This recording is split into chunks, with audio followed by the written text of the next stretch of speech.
Welcome to प्रशासन academy. मी हनुमान शिंदे. आज आपण भारतीय राज्यघटनेतल्या भाग 1 यावर आपण काय करणार आहोत, चर्चा करणार आहोत.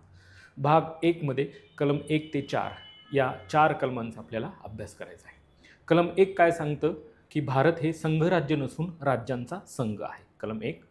कलम 2 नवीन राज्य काय करणं, दाखल करून घेणं. म्हणजे बाहेरील जो भाग आहे तो भारतामध्ये काय करणं, समाविष्ट करून घेण्यासाठी, दाखल करून घेण्यासाठी कलम 2चा वापर केला जातो. कलम 3 नवीन राज्यांची निर्मिती करणं, त्यामध्ये काय करणं, त्याच्या सीमामध्ये राज्यांच्या फेरफार करणं, बदल करणं. आणि कलम 4 2 आणि 3 नुसार झालेले जे बदल असतील ते 368च्या बाहेरील असतील. म्हणजे काय, नवीन राज्यांची निर्मिती करणं किंवा तो दाखल करून घेणं हे जर झालेलं असेल तर ते 368च्या बाहेर संसदेमध्ये साध्या बहुमताने पारित करून काय झालेलं असेल, बदल झालेला असेल. अशा भाग 1 मध्ये 1 ते 4 या कलमांचा आपल्याला काय करायचा आहे, अभ्यास करायचा आहे. भाग 1 काय सांगतो, संघराज्य व त्याचं क्षेत्र. मग कलम 1 मध्ये काय आहे, संघराज्य नसून म्हणजे आपण काय आहोत, राज्यांचा संघ आहे. त्याच्यामध्ये 3 महत्त्वाच्या तरतुदीचा आपल्याला काय करायचा आहे, अभ्यास करायचा आहे. एक आहे की भारताचं वर्णन हे संघराज्य असं न करता काय आहे, राज्यांचा संघ असं करण्यात आलेलं आहे. म्हणजे फेडरेशन ऐवजी आपण युनियन हा शब्द काय करण्यात आलेला आहे, वापरलेला आहे. म्हणजे कराराने नाही तर एक अतूट संघ आपण आहोत का, तर आहोत. म्हणून कलम 1 मध्ये या मुद्द्याचा समावेश आहे. दुसरी तरतूद कलम मध्ये की राज्य व केंद्रशासित प्रदेश आणि त्यांचं राज्य क्षेत्र यांची यादी अनुसूची म्हणजे परिशिष्ट 1 मध्ये दिल्याप्रमाणे असेल. आणि ज्याही वेळा बदल होईल, राज्यामध्ये राज्य वाढली जातील किंवा केंद्रशासित प्रदेश नवीन निर्माण केलेला असेल तर या यादीमध्ये काय केलं जाईल, बदल होईल का, तर बदल होईल. ही दुसरी तरतूद आहे. आणि तिसरं राज्यक्षेत्र. राज्यक्षेत्रामध्ये कशाचा समावेश असेल, भारताच्या राज्यक्षेत्रामध्ये घटक राज्य, केंद्रशासित प्रदेश आणि भविष्यामध्ये संपादित केलेला जो प्रदेश असेल हा मिळून भारताचं राज्यक्षेत्र तयार होईल का, तर राज्यक्षेत्र तयार होईल. अशा पद्धतीने कलम 1 मध्ये या 3 तरतुदी आहेत का, तर या 3 तरतुदी आहेत. या 3 तरतुदीचा अभ्यास करत असताना आपण संघराज्य नसून आपण काय आहोत, राज्यांचा संघ आहोत. हे बी आर आंबेडकरांनी सांगण्याच्या पाठीमागे आपल्याकडे 2 कारणं सांगितली जातात की आपण कराराने अमेरिकेसारखं, अमेरिकेचं जे संघराज्य आहे ते करारानं काय करण्यात आलेलं आहे, एकत्र आलेले. तर आपण तसं कराराने एकत्र आलेलो नाही आहेत. जरी आपल्याकडे स्वातंत्र्याचा कायदा पारित करून 1947 झालेला आहे तर तो करार नाही आहे. ठीक आहे, एक लक्षात घ्या. आणि दुसरं, घटक राज्यांना संघराज्यातून बाहेर पडता येत नाही. म्हणून आपण संघराज्य नसून काय आहोत, राज्यांचा संघ आहोत. आपण एक अविभाज्य काय आहोत आणि अखंड असा देश आहे. केवळ प्रशासकीय गोष्टीसाठी, प्रशासकीय सोयीसाठी आपल्यामध्ये राज्याचं विभाजन करण्यात आलेलं आहे का, तर राज्याचं विभाजन करण्यात आलं आहे. मग आपल्याला काही शब्दांचे अर्थ आपल्याला माहीत असणं आवश्यक आहे. म्हणजे अधोगामी संघराज्य म्हणजे काय, ऊर्ध्वगामी संघराज्य म्हणजे काय, केंद्रोगामी संघराज्य म्हणजे काय आणि केंद्रप्रसारक म्हणजेच केंद्रसारी संघराज्य म्हणजे काय, अशा आपल्याला शब्दांचे अर्थ माहीत असणं आवश्यक आहेत. कारण की आयोगाने जर प्रश्न विचारलेले असतात तर ह्या शब्दांच्या संकल्पना आपल्याला क्लिअर असतील तर आपल्याला पर्याय कापायला काय होतं, मदत होते. आणि संघराज्य हा शब्दाचा अर्थ कळतो आपल्याला. आपण राज्यांचा संघ असा उल्लेख आहे, परंतु आपल्याकडे कार्यपद्धती करत असताना आपण संघराज्य या अनुषंगानं करत असतो का, तर करत असतो. म्हणून आपल्याला हे माहीत असणं आवश्यक आहे. युनियन, फेडरेशन ऐवजी आपण काय शब्द वापरलेला आहे, युनियन आहे. फेडरेशन आणि कन्फेडरेशन अशा पद्धतीचे 3 शब्द आहेत. त्या मुद्द्यांचा पण आपण अभ्यास करू. अधोगामी संघराज्य म्हणजे काय, ठीक आहे की अधोगामी संघराज्याच्या बाबतीमध्ये जर विचार केला तर वरून खाली जाणं, काय वरून खाली जाण्याच्या बाबतीत मग आपल्याकडे काय झालं होतं, 1935ला जे की आहे 1935च्या कायद्याच्या अनुषंगाने 1937 मध्ये विविध राज्य आणि प्रांत निर्माण करण्यात आले. आणि त्याच कायद्यानुसार आपल्याकडे 1937ला प्रांतिक विधिमंडळांच्या काय झाल्या, निवडणुका झाल्या का, तर त्या आपल्याकडे काय झाल्या, निवडणुका झाल्या.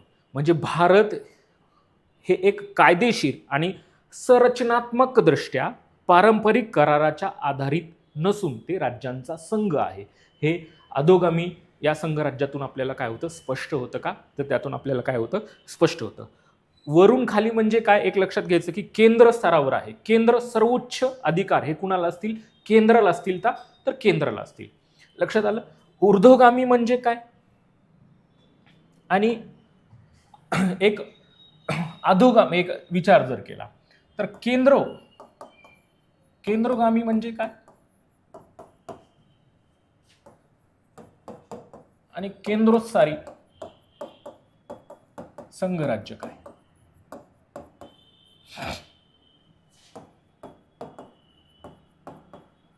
आपल्याला शब्दांचे अर्थ काय असणं माहीत असणं काय आहे, आवश्यक आहे. पर्याय कापण्यामध्ये आपल्याला या मुद्द्यांचा काय होतो, समावेश येतो.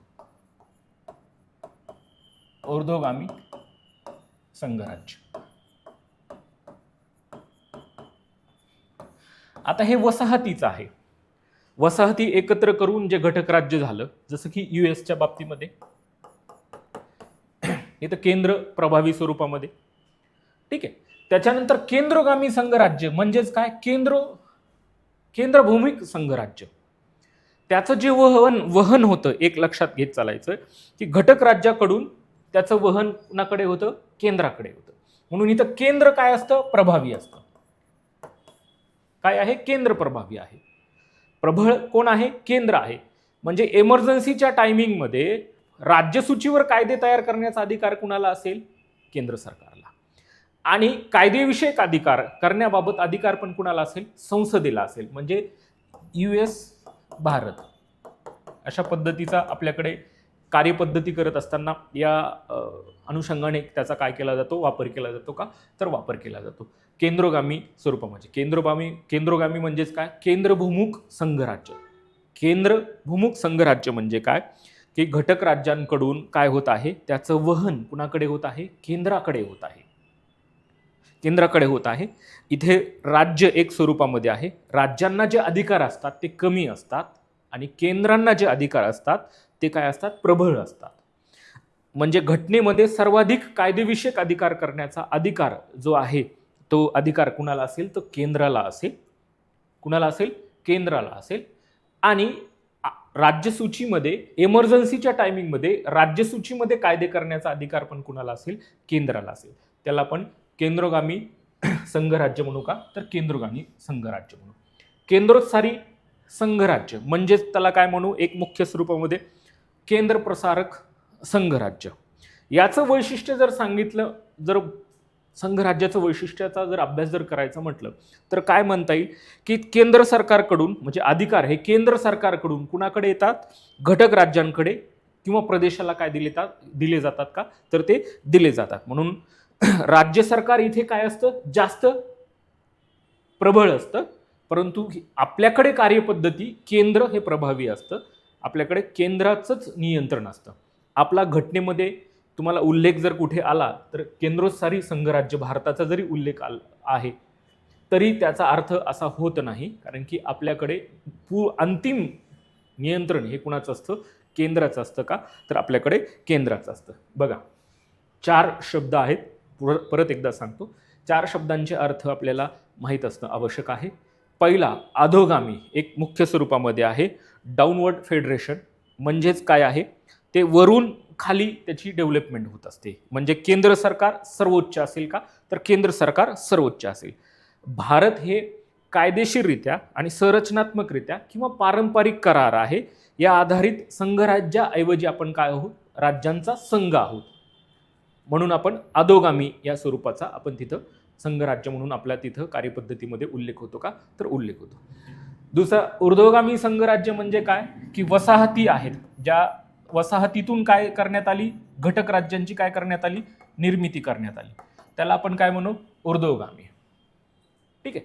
मग एक मुख्य स्वरूपामध्ये वरून खाली एक मुख्य स्वरूपातला विचारतो लक्षात घ्यायचं.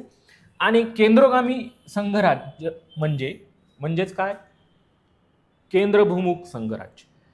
केंद्र प्रभावी असतं. एक मुख्य स्वरूपामध्ये घटक राज्याकडून त्याचं वहन जे आहे ते केंद्राकडे होत जातं.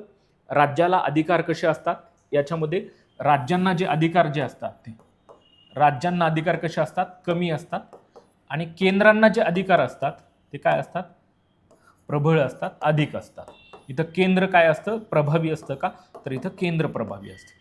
मग अशा कार्यपद्धतीमध्ये संसदेला कायदेविषयक अधिकार करण्याचा सर्वोच्च अधिकार असतो. आणि एमर्जन्सी असेल त्यावेळेस काय करता येतं की राज्यसूचीवर कायदे करण्याचा अधिकार कुणाला असतो, जे की संसदेला असतो, म्हणजे राष्ट्रपतीच्या अंतर्गत. हा केंद्रगामी संघराज्याची संकल्पना. आणि केंद्रस्थानी संघराज्यामध्ये मी सांगितल्याप्रमाणे की आहे अधिकार हे केंद्राकडून कुणाकडे जातात म्हणजे अधिकार हे केंद्राकडे असतात. केंद्राकडून ते एक मुख्य स्वरूपामध्ये राज्यांना काय केले जातात, दिले जातात का, तर ती राज्यांना दिले जातात. राज्यांची शक्ती इथं डायरेक्ट जास्त स्वरूपामध्ये दिसते. परंतु भारतामध्ये ही कार्यपद्धती काय आहे, नियंत्रण हे कुणाचं आहे, केंद्राचं आहे का, तर केंद्राचं आहे. जसं एक मुख्य स्वरूपामध्ये या मुद्द्याचा आपल्याला या 3 संकल्पनेचा आपण काय केला, अभ्यास केला का, तर आपण अभ्यास केला. ठीक आहे. मग आपल्याला लक्षात घ्यायचे की राज्यांचा संघ कशाला म्हणायचं, फेडरेशन म्हणजे संघराज्य काय आहे, आणि जे काय आहे राज्यांचा महासंघ काय आहे. यात एक संकल्पना आपल्याला, जी वाक्य आपल्याला संकल्पना समजण्यासाठी आवश्यक असतो. आणि पॉलिटिकल सायन्समध्ये म्हणजे पॉलिटीमध्ये तुम्हाला संकल्पना सुरुवातीच्या टप्प्यामध्ये माहीत असणं आवश्यक असतं. आणि हा विषय पूर्णतः चार्ट स्वरूपामध्ये तुम्ही काय करू शकता, बनवू शकता का, तर बनवू शकता. म्हणून संकल्पना अगोदर जो गाभा असतो मूळ घटनेचा, त्याच्यामध्ये तुम्हाला संकल्पना आवश्यक आहेत माहीत असणं. युनियन राज्यांचा संघ, इथे काय आहे, घटक राज्यांना त्यांच्या अस्तित्वाची हमी असत नाही, म्हणजे त्यांना त्यांच्या अस्तित्वाची हमी नसते. म्हणूनच त्याला आपण एक उल्लेख जर म्हटलं तर अधोगामी संघराज्य. आणि फेडरेशन संघराज्य की घटक राज्यांना भौगोलिक आणि राजकीय अस्तित्वाची हमी असते का, तर राजकीय अस्तित्वाची हमी असते. ऊर्ध्वगामी संघराज्य USA एक उदाहरण सांगता येईल. आणि जे की राज्यांचा महासंघ घटक राज्यांना सार्वभौमत्व मान्य केलेलं आहे, घटक राज्यांचं सार्वभौमत्व मान्य केलेलं असेल तो म्हणजे उदाहरणार्थ काय आहे, स्वित्झर्लंड.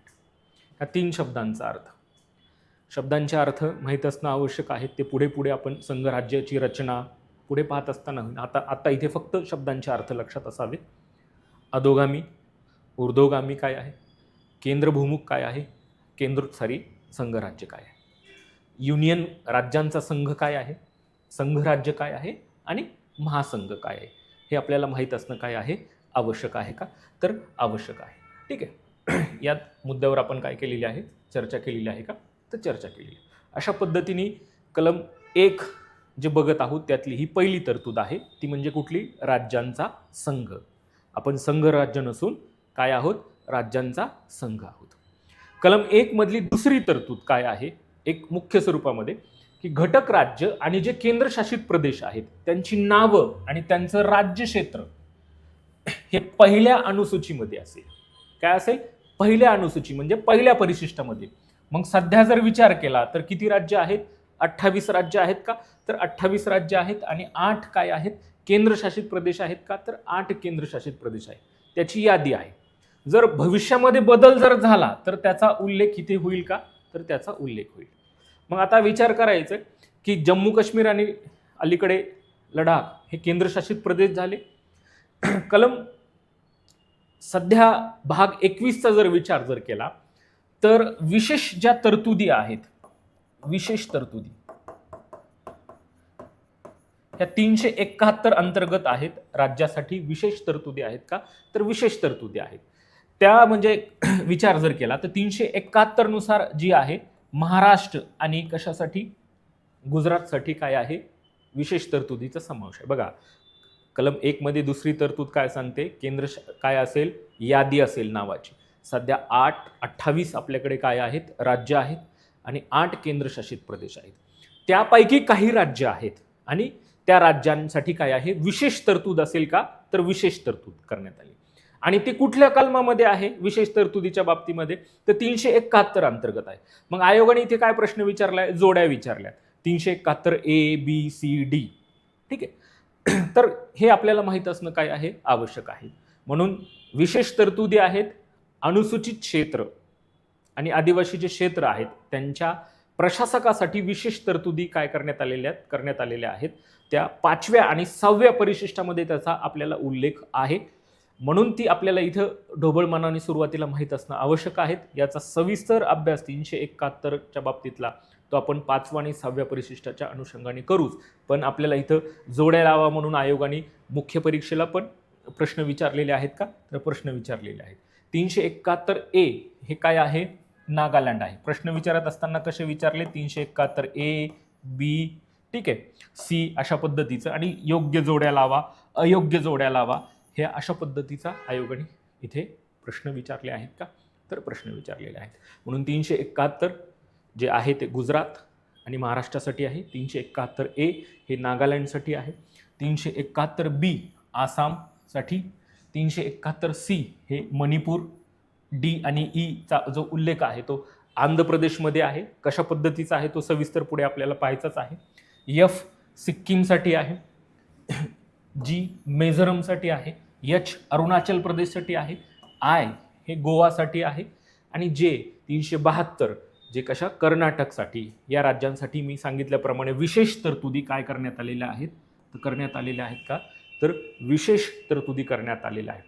5व्या आणि 6व्या परिशिष्टामध्ये काही राज्यासाठी मी सांगितल्याप्रमाणे अनुसूचित क्षेत्र आणि आदिवासी क्षेत्र यांच्या प्रशासनासाठी स्वतंत्र तरतुदी करण्यात आलेल्या आहेत.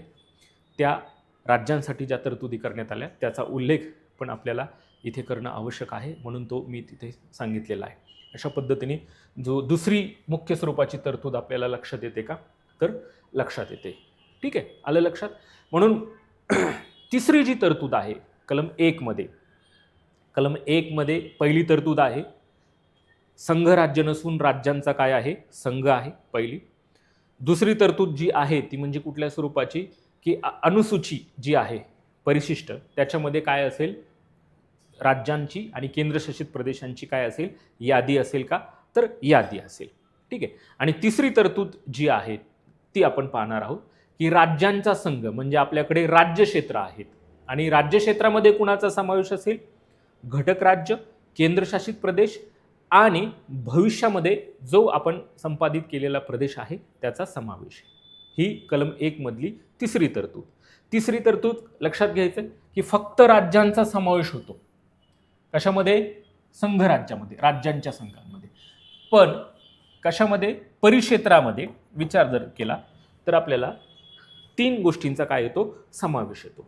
ठीक आहे, असं लक्षात आलं का. म्हणून भारताचा संघ असा शब्दाचा समावेश नाही आहे आपल्याकडे. तर आपल्याकडे कशाचा समावेश आहे, राज्य क्षेत्र, भारतीय राज्य क्षेत्र.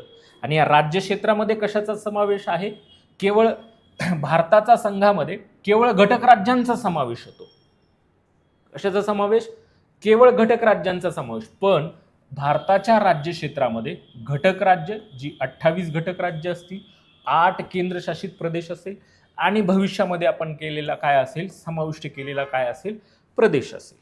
यांचा समावेश हा आपल्या कशामध्ये येतो, राज्य क्षेत्रामध्ये येतो का, तर राज्य क्षेत्रामध्ये येतो. म्हणजे जर करारानुसार जर आपण एखाद्या देशासोबत काय करण्यात आलेलं आहे, प्रदान केलेला जो भाग असेल तर त्याचाही समावेश इथे येऊ शकतो का, तर येऊ शकतो. म्हणून भारत एक सार्वभौम देश आहे. सार्वभौम, सार्वभौम या शब्दाचा अर्थ काय आहे, प्रत्यक्ष अप्रत्यक्षरित्या कुठल्याही संस्थेचं आपल्यावर नसलेलं नियंत्रण. म्हणून सार्वभौम आहे. आणि भारत आंतरराष्ट्रीय कायद्याने संमत केल्याप्रमाणे परकीय प्रदेश आहे. त्या परकीय प्रदेशाचं आपण काय करू शकतो, संपादन करू शकतो, मिळू शकतो का, तर मिळू शकतो आंतरराष्ट्रीय कायद्यानुसार. ठीक आहे. मग कुठल्या कारणाने आपण करू शकतो, आंतरराष्ट्रीय कायद्याच्या याने भविष्यामध्ये आपण किंवा पाठीमागे आपण, जसं आपल्याकडे काय करण्यात आलं, गोवा असेल, दीव दमण असेल, ही आपण काय करण्यात आलेली आहेत, आपल्याकडे समाविष्ट केलेली काय आहेत, प्रदेश आहेत.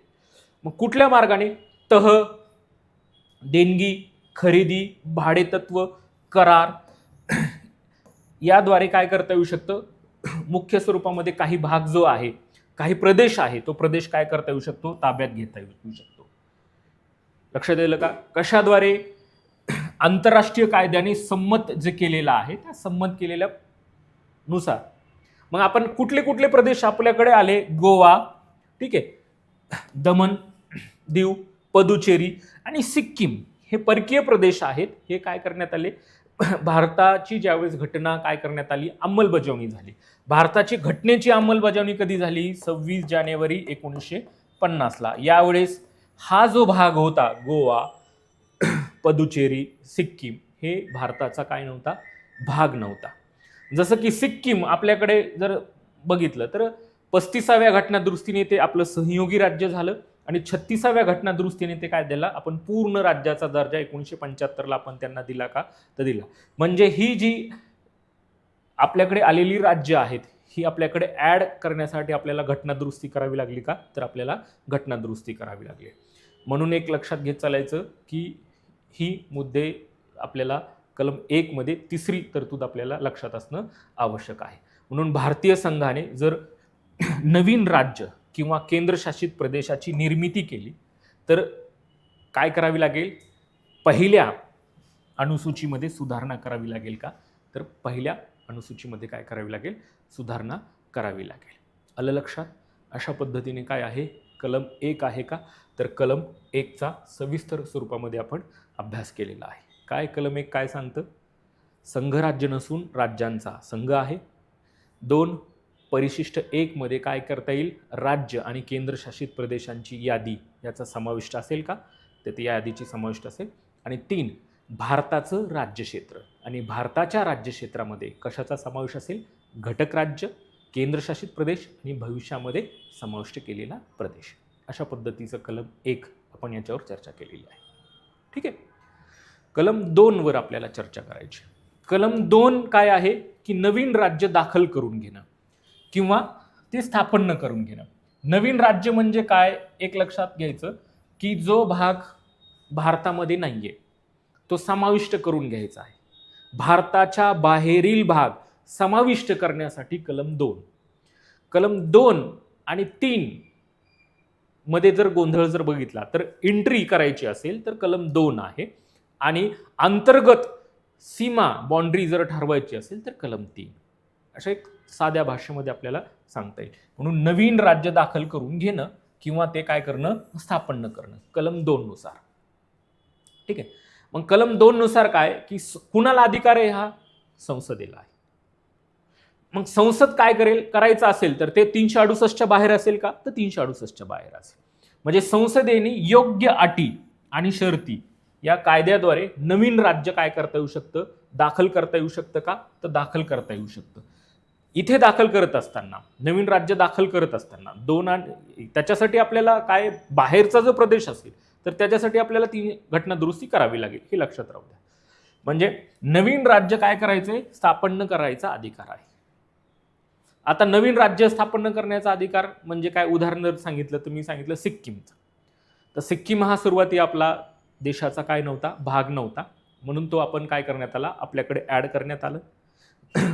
त्याला 35व्या घटनादुरुस्तीने काय करण्यात आलं, सहयोगी राज्याचा काय देण्यात आला, दर्जा देण्यात आला का, तर सहयोगी राज्याचा त्याला काय करण्यात आला, दर्जा देण्यात आला. आणि 1974ला सहयोगी राज्य आणि 1975ला त्याला घटक राज्याचा पूर्ण आपण काय करण्यात आला, समाविष्ट करण्यात आलं का, तर ते समाविष्ट करण्यात. म्हणून नवीन राज्य दाखल करून घेणं किंवा स्थापन करणं याला काय म्हणायचंय, कलम 2च्या बाबतीमध्ये. ठीक आहे, मुद्दा आला लक्षात. 2 कलम 3 काय सांगतं की कलम 3 मध्ये एक उल्लेख जर केला तर नवीन राज्याची निर्मिती करायची. नवीन राज्य म्हणजे कुठलं, जे देशाच्या सीमेच्या अंतर्गत असेल, अंतर्गत जर बदल करायचे असतील किंवा नवीन राज्य निर्माण करायचे असेल. उदाहरणार्थ आंध्र प्रदेशमधून आपण तेलंगणा बाहेर काढलं, हा कलम 3चा. आणि कलम 2चं उदाहरण लक्षात ठेवायचं तर सिक्कीम राज्य. म्हणून नवीन राज्याची निर्मिती आणि नवीन राज्याचं जी सीमा आहे किंवा त्याचे नाव आहे त्यामध्ये जर फेरफार करायचा असेल किंवा त्यामध्ये जर बदल करायचा असेल तर फक्त कुणाला अधिकार आहे, संसदेला. कुणाला आहे, फक्त अधिकार संसदेला आहे. आणि तोही कशानुसार आहे, कायद्यानुसार आहे. कशानुसार आहे, कायद्यानुसार. मग आता नवीन राज्याची निर्मिती करण्याचा अधिकार संसदेला असेल तर संसदेला कशा पद्धतीचा, जर मूळ राज्य असेल, उदाहरणार्थ मूळ राज्य आहे महाराष्ट्र, हे काय आहे, मूळ राज्य आहे. आता उदाहरणार्थ महाराष्ट्रातून काय करायचं आहे, मागणी केली जाते खूप दिवसापासून विदर्भ, हा विदर्भ वेगळा करायचा. मग मूळ अस्तित्वात असलेलं जे विद्यमान असलेलं जे राज्य आहे, उदाहरणार्थ महाराष्ट्र आहे, ठीक आहे, त्याचं नाव बदलता येऊ शकतं दोन वेगळं केल्यानंतर, किंवा वेगळं राज्य, त्याच्या सीमा बदलता येऊ शकतात अस्तित्वात असलेल्या, किंवा त्याचं क्षेत्रफळ बदलता येऊ शकतं, ते वाढवता किंवा कमी करता येऊ शकतं. म्हणजे कोणत्याही राज्याचं क्षेत्र वाढवता येतं. कुणाला वाढवता येतं? केंद्र सरकारला. कसं वाढवता येतं? केंद्रीय कायद्याद्वारे. कशा पद्धतीने? तर दोन्ही सभागृहामध्ये त्याचं काय आहे, साध्या बहुमताने, कुठल्या, लोकसभा आणि राज्यसभा या दोन्ही सभागृहामध्ये साध्या बहुमताने काय करावा लागतो, ठराव पारित करावा लागतो. आता मूळ हे घटनेमध्ये होतं की दोन्ही सभागृहामध्ये काय आहे, साध्या बहुमताने ठराव पारित करावा लागेल 26 जानेवारी 1950 पासून. पण 5वी घटना दुरुस्ती झाली 1955 आणि त्याच्यानुसार 2 अटी टाकण्यात आल्या की नवीन राज्याची निर्मिती जर करायची असेल तर नवीन राज्याची निर्मिती करत असताना राष्ट्रपतीची पूर्व परवानगी असणं आवश्यक आहे, पहिली अट टाकली. दुसरी अट टाकली की राष्ट्रपतीने परमिशन कधी द्यावी किंवा एक परवानगी कधी द्यावी, संबंधित राज्य आहे त्या राज्याचा काय घ्यावा, अभिप्राय घ्यावा. या 2 अटी काय करण्यात आल्या 1955 काय करण्यात आल्या, ऍड करण्यात आल्या. आता एक लक्षात घ्या, विधेयक कुठं मांडलं जाईल, कुठल्याही सभागृहात मांडते, पण मांडण्यापूर्वी काय करायचं आहे, राष्ट्रपतीची पूर्व परवानगी आहे. आणि राष्ट्रपतीने ते मांडण्यापूर्वी कुणाच्या, संबंधित राज्याच्या विधिमंडळाचा अभिप्राय घेणं आहे. दिलेला अभिप्राय हा संसदेवर किंवा राष्ट्रपतीवर बंधनकारक आहे का? नाही. उदाहरणार्थ राष्ट्रपतीने काय केलं, एखाद्या राज्याचं विधेयक आहे, राज्याच्या नावाच्या निर्मितीचं किंवा नवीन राज्य निर्माण करण्याचं विधेयक आहे, त्या संबंधित राज्याला पाठवलं, तर ते पाठवण्याच्या विशिष्ट ठराविक कालावधीमध्ये त्यांनी काय करावं, त्याचा अभिप्राय द्यावा. घटनेमध्ये ठराविक कालावधी असा ठरवलेला आहे का? नाही. दिलेला अभिप्राय हा राष्ट्रपती आणि संसदेवर बंधनकारक आहे का? तर बंधनकारक नाहीये. संसदेचं कामकाज चालू असताना मांडलेल्या विधेयकामध्ये वेळोवेळी जर बदल केला तर त्यासाठी त्या विधिमंडळाची परमिशन घेण्याची आवश्यक आहे का? नाही. दुसरी गोष्ट, विधिमंडळ जे आहे, विधिमंडळ सोडून म्हणजे जे केंद्रशासित प्रदेश आहेत, त्या केंद्रशासित प्रदेशासाठी राष्ट्रपतीला त्या तिथल्या विधानसभेची परमिशन घेण्याची आवश्यकता नाहीये. आपल्याकडे दिल्ली असेल किंवा जे की आहे पुदुचेरी असेल आणि अलीकडे जम्मू काश्मीर असे 3च ठिकाणी आहेत, तर त्याच्यासाठी त्यांचा अभिप्राय घेण्याची गरज नाही, केंद्रशासित प्रदेशाच्या नावामध्ये बदल करायचा असेल तर. लक्षात आलं? म्हणून ही काय करण्यात आली, ऍड जे की आहे या 2 तरतुदी नंतर काय करण्यात आल्या, ऍड करण्यात आल्या. ठीक आहे, लक्षात आलं? काय बघतोय आपण? कलम 3. कलम 3 स्वरूपामध्ये काय सांगते, नवीन राज्याची काय करणं, निर्मिती करणं, ते विद्यमान राज्याचं क्षेत्रफळ फेरफार करणं, बदल करणं. ठीक आहे. आता सुरुवातीला काय करण्यात येत होतं, नवीन राज्याची निर्मिती आणि राज्याचं क्षेत्र हे निर्मिती करण्याचा अधिकार कुणाला आहे, संसदेला कायद्यानुसार. 3A नंतर ऍड झालं आणि 3A मध्ये सांगितलं की फेरफार करण्याचा अधिकार कुणाला आहे, केंद्र सरकारला. सीमा बदलायचा, फेरफार करण्याचा, कुठल्या, 2 किंवा 1 राज्य, 2 किंवा अधिक राज्य, 2 राज्य किंवा 1 केंद्रशासित प्रदेश, अशा गोष्टींमध्ये जर फेरफार जर करायचा असेल, बदल जर करायचा असेल तर ते नंतर 3A हे काय करण्यात आलं, ऍड करण्यात आलं का, तर ऍड करण्यात आलं. लक्षात आलं का? मूळ अस्तित्वात विद्यमान असलेलं जे राज्य आहे त्या राज्याच्या नाव बदल करता येऊ शकतो, सीमा बदलता येऊ शकतं, क्षेत्रफळ बदलता येऊ शकतं, ते वाढवता येऊ शकतं किंवा कमी पण करता येऊ शकतं का, तर कमी पण करता येऊ शकतं. काय करता येऊ शकतं, एखाद्या राज्य आहे, कसं, एखाद्या राज्यातून काही क्षेत्र अलग करता येऊ शकतं. उदाहरणार्थ हे राज्य आहे, ठीक आहे, या राज्यातून हा जो भाग आहे हा वेगळा काढता येऊ शकतो का, हे क्षेत्र हे वेगळं करता येऊ शकतं, हा राज्य झालं, असं करता येऊ शकतं का, करता येऊ शकतं. 2 किंवा अधिक राज्य, 2 ही 2 राज्य आहेत, ठीक आहे, 2 किंवा अधिक राज्य एकत्र मिळून, हा एकत्र मिळून 2 किंवा एकत्र मिळून नवीन राज्य निर्माण करता येऊ शकतं का, निर्माण करता येऊ शकतं. किंवा 2 किंवा लक्षात घ्या 2 किंवा काही राज्यांचा भाग एकत्र करून, काही राज्य आहेत, काही राज्यांचा भाग एकत्र करून काय करता येऊ शकतं, राज्य निर्माण करता येऊ शकतं का, तर राज्य निर्माण करता येऊ शकतं. ठीक आहे. कोणतेही राज्यक्षेत्र, हे कोणतेही राज्यक्षेत्र, हे राज्यक्षेत्र आहे, हे कोणतेही राज्यक्षेत्र कोणत्याही राज्याच्या एखाद्या क्षेत्राशी जोडलं जाऊ शकतं का, तर जोडलं जाऊ शकतं. जोडता येऊ शकतं का, तर जोडता येऊ शकतं. आणि केंद्रशासित प्रदेश आहे, केंद्रशासित प्रदेश, केंद्रशासित प्रदेश किंवा भविष्यात संपादित केलेला जो प्रदेश असेल, हा प्रदेश केलेला प्रदेश, या प्रदेश आहे, त्याला संपूर्ण एक प्रदेश म्हणून काय करता येऊ शकतं, नाव देता येऊ शकतं. आणि त्याला राज्य म्हणून स्थापन करता येऊ शकतं का, तर राज्य म्हणून स्थापन करता येऊ शकतं. लक्षात आलं. काय एक मुख्य जर विचार जर केला, एखाद्या राज्यातून काही क्षेत्र अलग करता येऊ शकतं, अलग करता येऊ शकतं. एखाद्या राज्य आहे त्यातून क्षेत्र अलग करता येऊ शकतं, करता येऊ शकतं. दोन किंवा अधिक राज्य, दोन किंवा अधिक राज्य जोडून एक नवीन राज्य काय करता येऊ शकतं, निर्माण करता येऊ शकतं का, तर करता येऊ शकतं. दोन किंवा काही राज्यांचा भाग, दोन राज्य आणि काही राज्यांचा भाग असा एकत्र करून पण राज्य निर्माण करता येऊ शकतं का, तर राज्य निर्माण करता येऊ शकतं. कोणतेही राज्यक्षेत्र कोणत्याही राज्याच्या एखाद्या क्षेत्राशी जोडता येऊ शकतं का, जोडून नवीन राज्य निर्माण करता येऊ शकतं. आणि केंद्रशासित प्रदेश किंवा भविष्यकाली एखादा संपादित केलेला जो प्रदेश असेल, तो प्रदेश मिळून एक नवीन राज्य निर्माण करता येऊ शकतं का, तर नवीन राज्य निर्माण करता येऊ शकतं. या गोष्टी कशामध्ये सांगितलेल्या आहेत आपल्याला, कलम 3 मध्ये. आणि मी सांगितलं ऑलरेडी 3A हे जे ॲड झालं याच्यामध्ये काय सांगितलं की कोणत्याही राज्य आणि केंद्रशासित प्रदेश याचा जो भूप्रदेश आहे तो इतर कोणत्याही घटक राज्य आणि केंद्रशासित प्रदेशाला जोडून नवीन राज्य किंवा केंद्रशासित प्रदेश निर्माण करता येऊ शकतो का, तर निर्माण करता येऊ शकतो. आलं लक्षात. ठीक आहे. म्हणून नवीन राज्य निर्माण करत असताना जी घटना दुरुस्ती असेल ही काय असेल, 368च्या बाहेरील असेल.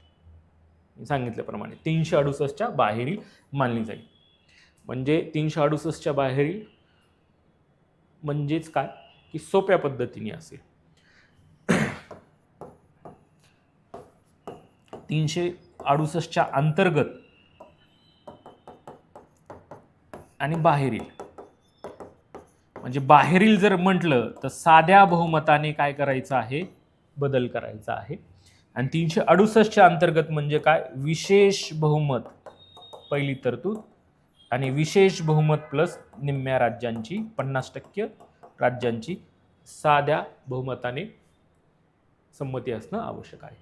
म्हणून 368च्या बाहेरील मानलं जाईल, सोप्या पद्धतीने बदल करता येईल. म्हणून वैशिष्ट्य आहे भारतीय राज्यघटनेचं की अंशता परिवर्तनी आणि अंशता अपरिवर्तनीमध्ये ताठरता आणि लवचिकता या दोन्हीचा आपल्याकडे काय आहे, मेळ आहे. लक्षात आलं.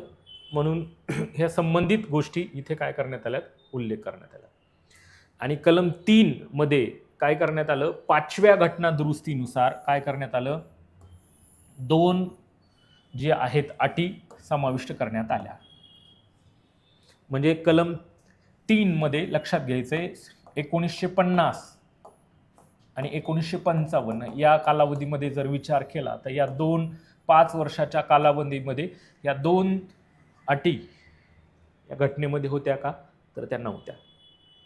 म्हणजे काय, 50 ते 55च्या मध्ये जर मांडायचं असेल तर राष्ट्रपतीच्या पूर्वसंमतीचा मुद्दा उपस्थित नव्हता. म्हणून कलम 3 नुसार काय आहे की संसदेमध्ये नवीन राज्य निर्माण करत असताना कायद्यानुसार 2 अटी टाकण्यात आल्या आणि त्याच्यासाठी 5वी घटना दुरुस्ती करण्यात आली 1955ला. पहिली अट आहे राष्ट्रपतीची शिफारस. काय आहे, राष्ट्रपतीची शिफारस आवश्यक आहे. कशासाठी, नवीन राज्याच्या निर्मितीसाठी. दुसरी शिफारस काय आहे, राष्ट्रपतीने ते विधेयक, कशाचं, राज्याच्या निर्मितीचं विधेयक काय केलं पाहिजे, संबंधित राज्याच्या विधिमंडळाकडे आपले विचार व्यक्त करण्यासाठी पाठवावं, अभिप्राय घ्यावा. कुणाचा, संबंधित राज्याचा. त्या संबंधित राज्याला ठराविक कालावधी द्यावा. तो ठराविक कालावधी घटनेमध्ये उल्लेख नाहीये. जो अभिप्राय आहे किंवा जो विचार आहे तो विचार राष्ट्रपतीवर किंवा संसदेवर बंधनकारक नाही. लक्षात आलं? काय नाहीये? बंधनकारक नाहीये. लक्षात आलं? मग कसा होतो कायदा किंवा नवीन राज्याची निर्मिती कशी होते? थोडक्यात जर सांगायचं म्हटलं तर नवीन राज्याची निर्मिती करायचं असेल तर ते विधेयक कोण मांडेल? केंद्र सरकार मांडेल. कुठे मांडेल? कुठल्याही सभागृहात मांडेल. त्याच्यासाठी बंधन नाही की लोकसभेतच मांडावं किंवा राज्यसभेत मांडावं. पण धनविधेयकाप्रमाणे धनविधेयक काय आहे? मांडण्यापूर्वी राष्ट्रपतीची पूर्वसंमती असते. जसं धनविधेयक लोकसभेतच मांडलं जातं. पण नवीन राज्याच्या निर्मितीमध्ये मांडण्यापूर्वी राष्ट्रपतीची संमती काय आहे? आवश्यक आहे. राष्ट्रपतीने संमती देण्या अगोदर काय करायचंय? नवीन राज्याची निर्मिती करायची.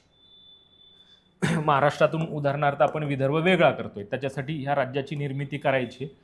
तर त्याची करत असताना ते विधेयक कोण मांडेल? केंद्र सरकार मांडेल. ते केंद्र सरकार मांडण्यापूर्वी कोणाची संमती घेईल? राष्ट्रपतीची संमती घेईल. ही राष्ट्रपतीची संमती ही 5वी घटना दुरुस्ती 1955 नुसार अट टाकण्यात आली. राष्ट्रपतीने संमती देण्यापूर्वी काय करावं? हे संबंधित विधेयक राज्याच्या विधिमंडळाकडे पाठवावं. संबंधित राज्याच्या काय करावं? विधिमंडळाकडे पाठवावं. म्हणजे संबंधित विधिमंडळ म्हणजे उदाहरणार्थ महाराष्ट्राकडे आलं. मग त्याचं मत जाणून घ्यावं, ते पाठवावं. ठीक आहे. त्याच्यासाठी घटनेमध्ये कालावधी आहे का? तर नाही. विशिष्ट अशा कुठल्याही 2 महिने 4 महिने अशा कुठल्याही पद्धतीचा कालावधी उल्लेख नाही. मग त्या विधिमंडळाने त्याचं मत किंवा त्याचा विचार कुणाला दिला? सरकारला. म्हणजे राष्ट्रपतीला, सरकारला तो त्यांच्यावर काय नाहीये? बंधनकारक नाहीये. मग हे विधेयक काय केलं जाईल? पुन्हा संसदेमध्ये मांडलं जाईल. मग संसदेत मांडल्यानंतर कुठे मांडता येईल? मी सांगितल्याप्रमाणे दोन्ही सभागृहामध्ये मांडता येऊ शकतं. लोकसभेमध्ये पण मांडता येऊ शकतं आणि राज्यसभेमध्ये पण मांडता येऊ शकतं. मग दोन्ही सभागृहामध्ये साध्या बहुमताने ते काय केलं जाईल? पारित केलं जाईल. आता साधं बहुमताने पारित केलं जाईल. साधे बहुमत म्हणजे काय? उदाहरणार्थ जर हे लोकसभा असेल, या लोकसभेमध्ये जी सदस्य आहेत 545 सदस्य आहेत, त्याच्यापैकी किती?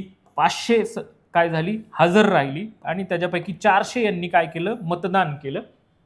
त्यापैकी 201 याने काय केला? जे मांडलेलं विधेयक आहे ते पारित केलं की ते विधेयक त्या सभागृहामध्ये संबंधित लोकसभा या सभागृहामध्ये काय झालं? पारित झालं असं मानलं जाईल. आणि ते विधेयक कुणाकडे जाईल? कुठल्या सभागृहाकडे जाईल? राज्यसभेकडे जाईल. मग राज्यसभेने पण काय केलंय की साध्या बहुमताने पारित केलं की ते संमतीसाठी कुणाकडे जाईल? दोन्ही सभागृहाने संमती दिल्यानंतर ते विधेयक कुठे जाईल? राष्ट्रपतीकडे जाईल. आता राष्ट्रपतीकडे गेल्यानंतर राष्ट्रपती त्याला काय देतील? संमती देतील. ठीक आहे. आणि राष्ट्रपतीने संमती दिल्यानंतर नवीन राज्याची काय होईल? निर्मिती होईल. अशा पद्धतीने नवीन राज्याची काय होते? निर्मिती होते का? तर निर्मिती होते. आता ह्यात गोष्टी वेगळ्या की राष्ट्रपतीने संमती दिली, राष्ट्रपतीने ते रोखून ठेवलं, ते पुन्हा पुनर्विचारासाठी पाठवले. या सगळ्या गोष्टी नंतर बघू आपण. आता फक्त नवीन राज्याच्या निर्मितीच्या बाबतीतला मुद्द्यांचा कशा पद्धतीने नवीन राज्याची निर्मिती होते. काय करतं? नवीन राज्याच्या निर्मिती करण्यासाठी विधेयक कोण मांडणार? केंद्र सरकार मांडणार. कोण मांडणार? केंद्र सरकार. कुठे मांडणार? कुठल्या सभागृहात? काही बंधन आहे का? नाही. बंधन काय आहे की राष्ट्रपतीने केंद्र सरकारने मांडण्यापूर्वी ते काय करावं? मांडण्यापूर्वी ते काय करावं? विधेयक राष्ट्रपतीची संमती घेणं आवश्यक आहे. राष्ट्रपतीने काय करावं? ते मांडण्यापूर्वी काय करावं? संबंधित राज्याचा अभिप्राय घ्यावा. संबंधित राज्याने तो अभिप्राय विचार हा राष्ट्रपती किंवा संसदेवर बंधनकारक आहे का? नाही. उदाहरणार्थ मांडलं संसदेमध्ये, पहिल्या सभागृहामध्ये, प्रथम वाचन झालं, द्वितीय वाचन झालं, ते प्रवर समितीकडे गेलं चर्चा आणि याच्यामध्ये त्याच्यामध्ये काही जर बदल करायचा आला, काही सूचना जर आल्या, तर ते पुन्हा संबंधित राज्याचा अभिप्राय घेण्याची गरज आहे का? नाही. आला मुद्दा लक्षात? संबंधित राज्याचा गरज नाही. मग ते मांडल्यानंतर राष्ट्रपतींनी संमती दिल्यानंतर ते विधेयक संबंधित राज्याच्या विधिमंडळाकडे जाईल. विधिमंडळाकडून गेल्यानंतर त्याचं मत बंधनकारक नाही, ते विधेयक संसदेमध्ये मांडलं जाईल. दोन्ही सभागृहामध्ये मांडता येतं. दोन्ही सभागृहाने ते जर दोन्हीपैकी कुठल्याही सभागृहात मांडता येतं. दोन्ही सभागृहाने साध्या बहुमताने त्याला पास केलं म्हणजे 368च्या बाहेर लवचिकता, तर राष्ट्रपती त्याला संमती देतील आणि राष्ट्रपतीने संमती दिल्यानंतर इथे नवीन राज्याची काय करण्यात येईल? निर्मिती होईल का? तर नवीन राज्याची निर्मिती होईल.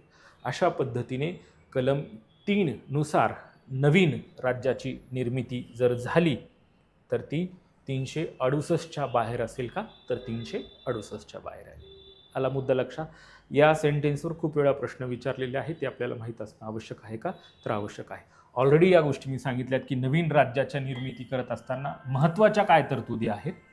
एक, राज्य विधिमंडळाचा जो सल्ला आहे, राज्य विधिमंडळाचा सल्ला हा संसदेवर बंधनकारक नाही, म्हणजे ते विचार घेऊ शकतात, फेटाळू शकतात. ठीक आहे. दुसरी तरतूद, विधेयकामध्ये जर बदल केला तर त्यासाठी राज्य विधिमंडळाची नवीन विचार घेण्याची आवश्यकता नाही. तिसरी महत्त्वाची तरतूद, राज्य निर्माण करण्याच्या अधिकारामध्ये त्याचं नाव, क्षेत्र, सीमा बदलण्यासाठीचे अधिकार आहेत का? अंतर्भूत अधिकार आहेत. ते ऑलरेडी संसदेला प्राप्त आहेत. आणि असे जर राज्य नसेल आणि केंद्रशासित प्रदेश असतील, उदाहरणार्थ केंद्रशासित प्रदेश साधारणतः आपल्याकडे काय आहेत? 3 जे आहेत. दिल्ली असेल, पुदुचेरी असेल, जम्मू काश्मीर असेल, तिथल्या केंद्रशासित प्रदेशाच्या ज्या विधानसभा आहेत त्या विधानसभेचं जर नाव बदलायचं असेल किंवा त्यांचा जर बदल करायचा असेल तर त्याच्यासाठी संबंधित राष्ट्रपतीला त्या केंद्रशासित प्रदेशाची विचारासाठी ते विधेयक पाठवण्याची आवश्यकता नाही आहे. अशा पद्धतीच्या महत्त्वाच्या तरतुदी ह्या सेंटेन्सवर वर खाली आपल्याला प्रश्न विचारलेले आहेत का? तर विचारलेले आहेत. अशा पद्धतीने कलम 3 मध्ये या मुद्द्याचा समावेश होता. म्हणून भारताच्या बाबतीमध्ये विचार केला तर घटक राज्य जे आहेत, भारताच्या घटनेत राज्यांना तसेच केंद्रशासित प्रदेशांना प्रादेशिक अखंडतेची काही नाही आहे, हमी नाही आहे. म्हणजे संसद जो नकाशा आहे, आपला भारताचा जो नकाशा आहे, हवा तसा ते काय करू शकतात? बदलू शकतात का? तर हवा तसा बदलू शकतात. म्हणून भारताचं वर्णन हे काय आहे? भंजक राज्यांचा अभंजक काय आहे? संघ आहे. असं आहे मुख्य स्वरूपातलं कलम 3. कलम 1 संघराज्य नसून राज्यांचा संघ आहे. लक्षात आलं? त्याच्यामध्ये 3 तरतुदी आहेत. ही पहिली, कलम 1 मध्ये परिशिष्टामध्ये बदल होईल. पहिल्या परिशिष्टामध्ये राज्याची आणि केंद्रशासित प्रदेशांची नावं असतील. तिसरी, राज्यक्षेत्र. अशा कलम 1 मध्ये 3 तरतुदी. कलम 2 नवीन राज्य काय केलं जाईल? दाखल करून घ्यायचं, जे भारतामध्ये भारताच्या बाहेरील आहे ते समाविष्ट करायचं आहे. भारताच्या मध्ये त्याला एंट्री करायची असेल तर कलम 2चा उल्लेख, आणि अंतर्गत जे बदल करायचे असेल, बाँड्री ठरवायचे असतील तर त्याच्यासाठी कलम 3. पण ते बदल करण्यासाठी किंवा नवीन राज्याच्या निर्मिती करण्यासाठी 5व्या घटना दुरुस्तीनुसार 1955 नुसार 2 अटी आहेत का? तर त्या 2 अटी आहेत. अशा पद्धतीचं कलम 3 सांगतं का? तर कलम 3 सांगतं. मग मुद्दा काय झाला की पश्चिम बंगालमधला जो भाग होता तो बेरुबारी युनियन, तिथं खूप मोठा वाद झाला आणि अशा वादाच्या वेळेस ते प्रकरण काय करण्यात आलं? सुप्रीम कोर्टामध्ये गेलं. आणि सुप्रीम कोर्टामध्ये गेल्यानंतर काय की एखाद्या राज्याचा जो प्रदेश असेल, आता आपण बघितलं राज्याचा एखादा प्रदेश असेल आणि तो एखाद्या देशाला जर बहाल करायचा असेल, वाद झाला त्या गोष्टीबाबतचा. 1960चं हे प्रकरण आहे. ठीक आहे. की एखाद्या राज्याचा, पश्चिम बंगालचा हा भाग होता, हा एक प्रदेश होता पश्चिम बंगालमधला. ठीक आहे. वादग्रस्त झालं, आंदोलन झाली त्याबाबतची, आणि त्याचा वाद सुप्रीम कोर्टामध्ये गेला की एखाद्या राज्याचा जर प्रदेश तो एखाद्या देशाला जर बहाल करायचा असेल तर त्यासाठी घटना दुरुस्ती करावी लागेल, असं सुप्रीम कोर्टाने निर्णय दिला. पण ती घटना दुरुस्ती करताना मग ती कशी, कलम 3 आणि 368 म्हणजे कुठलं, साध्या बहुमताची, 368च्या जे की आहे साध्या बहुमताच्या, तर 368 मधल्या पद्धतीचा वापर केला जाईल. म्हणजे कलम 3चा वापर केला जाणार नाही घटकराज. लक्षात आलं? म्हणून बेरुबारी युनियन खटला जो होता, पश्चिम बंगालमधला जो भाग होता, तो प्रदेश कुणाला देण्यात आला, पाकला देण्यात आला. आणि ती आपल्याकडे कुठल्या घटनादुरुस्तीने देण्यात आला, 9वी घटनादुरुस्ती 1960ला करण्यात आली. आणि हे जे राज्य आहे त्या राज्यातला जो भाग होता, त्या भागातला वादग्रस्त भाग होता, तो भागामध्ये जर बदल करायचा असेल तर कलम 3 नुसार बदल करता येणार नाही, त्याच्यासाठी घटनादुरुस्ती करावी लागेल 368 अंतर्गत. आणि म्हणून त्याच्यासाठी घटनादुरुस्ती केली, 9वी घटनादुरुस्ती केली. आणि घटनादुरुस्ती करायची आहे म्हणजे काय आहे, दोन्ही सभागृहामध्ये विशेष बहुमत असेल, म्हणजेच काय 2/3 बहुमताने तो ठराव काय करण्यात आला, पारित करण्यात आला आणि काय करण्यात आली, दुरुस्ती करण्यात आली. अशा पद्धतीने काय करण्यात आली, दुरुस्ती करण्यात आली. आणि मग सुप्रीम कोर्टाने तिथं तो निर्णय दिला. म्हणून बेरुबारी युनियन खटला बद्दलचा हा मुद्दा आहे, तो कलम 3च्या संबंधित आहे. स्टेटमेंटसाठी आपल्याला माहीत असणं आवश्यक आहे. पण याच्या पुढे एक लक्षात घ्यायचं की संसदेला एखाद्या राज्याचं क्षेत्र कमी करण्याचा अधिकार जो आहे तो भारत आहे संसदेला, पण राजकीय क्षेत्र परकीय देशाला बहाल करण्याचा अधिकार नाही. हे पण कलम 3 मध्ये लक्षात घ्यायचं. कलम 3 मध्ये संसदेला काय आहे, एखाद्या राज्याचं क्षेत्र कमी करण्याचा अधिकार आहे, परंतु राज्य क्षेत्र परकीय देशाला बहाल करण्याचा अधिकार आहे का, नाही. त्याच्यासाठी काय करावी लागेल, एक तर स्वरूपामध्ये दुरुस्ती करावी लागेल का, तर दुरुस्ती करावी लागेल. ती 368च्या अंतर्गत असेल, 3 मध्ये होणार नाही. 3च्या अंतर्गत संसदेला तो अधिकार नसेल. पुढे 1969ला सुप्रीम कोर्टाने काय केलं, सुप्रीम कोर्टाने सांगितलं की 2 देशांमधले जर विवाद जर झाला, तो झालेला विवाद होत असेल तर त्याच्यासाठी कलम 3 आणि 368चा काय करू नये, वापर करू नये. ती कोणाची ॲक्शन असेल, एक्झिक्युटिव्ह स्वरूपातली ॲक्शन म्हणून, कार्यकारी कृती म्हणून काय मानलं जाईल, तो सरकारचा निर्णय मान्य केला जाईल का, तो सरकारचा निर्णय तिथे मानला जाईल. तो सोल्युशन करण्याच्या अनुषंगाने तिथला उल्लेख येतो.